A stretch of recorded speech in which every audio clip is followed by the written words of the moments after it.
Čia Energy Digest, tinklalaidė, kurioje apžvelgiame, kas geresnio pastarąją savaitę įvyko mūsų energetikos sektoriuje.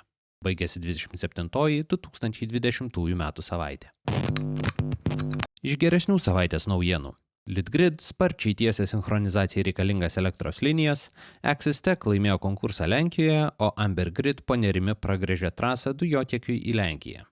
Iš tokių vidutinių naujienų dar nepaaiškėjo virš Baltijos pasklidusio radioaktyvaus debesies šaltinis. Be visų šių dalykų startavo nauja nutolusių saulės jėgainių platforma, biržoje neliko 2 Ignitis grupės įmonių ir prasideda gyventojams tiekiamos elektros rinkos liberalizavimas. Štai papunkčiui. Niekas negalės pirkti mūsų politinės valios. Jungtis su europiniais elektros tinklais. Yra turėti kiek įmanoma žemesnę kainą. Их энергетическое кольцо. Это создает для нас проблемы. Litgrid šią savaitę paskelbė pluoštą žinių apie tai, kaip vyksta darbai skirti prisijungimui prie Europos elektros sistemos. Bendrovė anksčiau nei planuota užbaigė elektros linijos Pagėgiai-Bitėnai statybą. 17 km ilgio elektros perdavimo linijos statyba kainavo kiek daugiau nei 5 milijonus eurų. Tai jau antras užbaigtas sinchronizacijos projektas. 2019 m. rudenį Bitėnų transformatorių pastote buvo išplėsta į skirstyklą, o tai leido tiesti ir šią liniją.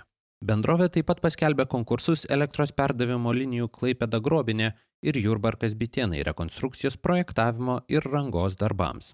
Abiejų linijų rekonstrukcijos projektavimą planuojama baigti 22 metų pradžioje, rangos darbus atitinkamai iki 23 metų pavasario ir vasaros.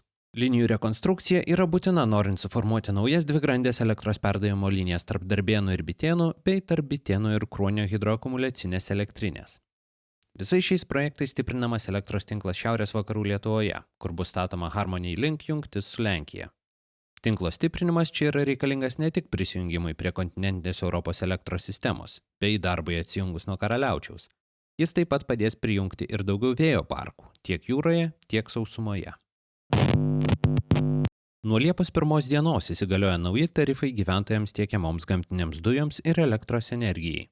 Populiariausias visuomeninio elektros tiekėjo planas standartinis pinga 8% iki 13,7 centų už kilovatvalandę.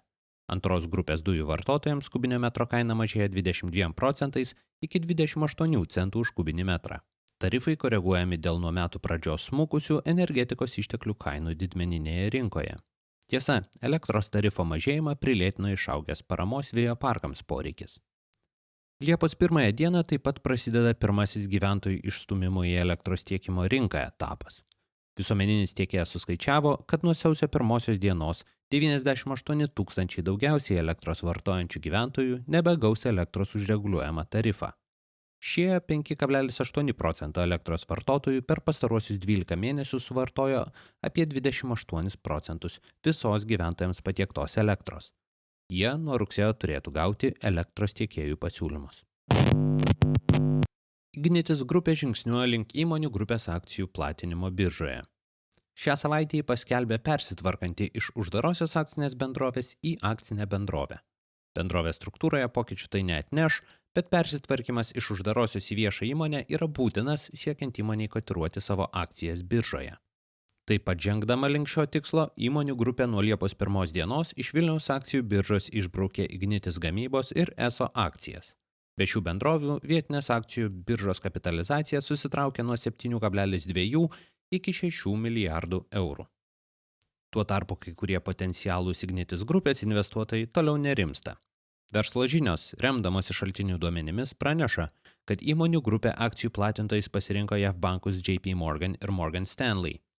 Pasipiktinę, bet neprisistatę, kai kurie rinkos dalyviai skundėsi, kad šalia šių bankų nėra įprastai pasikviečiamo vietinio banko, o tai esą mažina šansus grupės IPO dalyvauti smulkiesiems vietos rinkos žaidėjams. Informacija tiesa yra vienpusė. Ignitis grupė šiuo metu yra vadinamame tylos periode ir į priekaištus atsakyti negali. Smulkių įtarumų ir pasipiktinimu buvo palydėtas ir Ignitis gamybos bei ESO patraukimas iš biržos. Tuomet grupiai grasinta teismais, jei ši neleis smulkiesiems sudalyvauti jos akcijų platinime.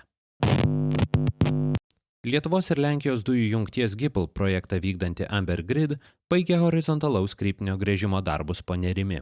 Dujotiekio atkarpa nutiesta 20 metrų gylyje po upės dugnu ir bus sujungta su jau paklotu vamzdynu.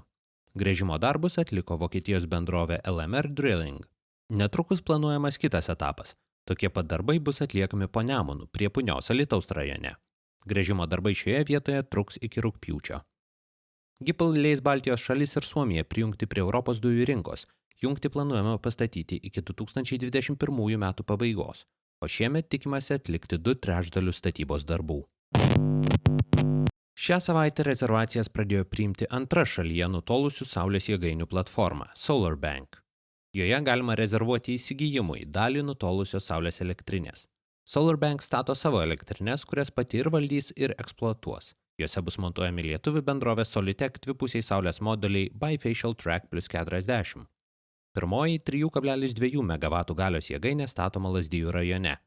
Šiais ir ateinančiais metais SolarBank planuoja Lietuvoje pastatyti daugiau nei 10 MW saulės elektrinių.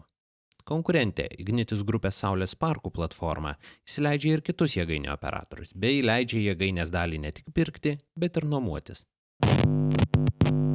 Icor grupiai priklausanti Axis Tech kartu su Lenkijos kompanija Energoservice laimėjo šilumos tiekimo įmonės Megatem EC Lublin konkursą.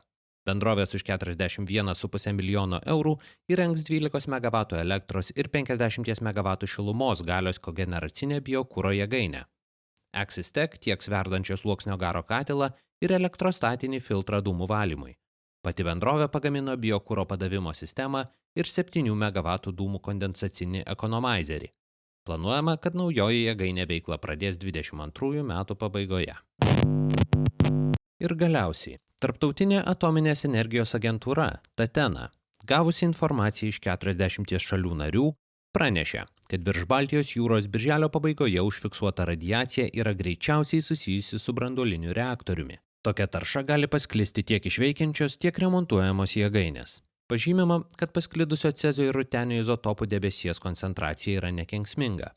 Nyderlandų branduolinės saugos tarnyba anksčiau skaičiavo, kad radiacijos šaltinis yra šiaurės vakarų Rusijoje, tačiau Tatena kilmės šaltinio neidentifikavo. Į situaciją priverstas reaguoti Kremlius taip pat išsigynė nerandantis radiacijos šaltinio. Šiam kartui tiek. Jei tinklalaidė jums pasirodė įdomi, prenumeruokite.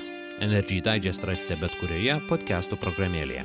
Papasakokite apie tinklalaidę draugams, bendradarbiams ir pažįstamiems. Galbūt jiems energetikos naujienos taip pat bus įdomios. Šis podcastas kuriamas to paties pavadinimo naujienlaiškio pagrindu. Jei mėgstate naujienas ir skaityti, o ne tik jų klausytis, laidos aprašyme rasite nuorodą, kurią sekdami galėsite užsiprenumeruoti naujienlaiškį. Kaip be ne viskas šiame gyvenime, Energy Digest ilgainiui atsiduria socialiniuose tinkluose. Aprašyme rasite visas navigacijai reikalingas nuorodas. Taip pat ir į Patreon platformą, kurioje galite tapti tinklalaidės rėmėjais. Ačiū, kad klausėtės. Su jumis buvau aš, Naglis Navakas. Iki kitų kartų.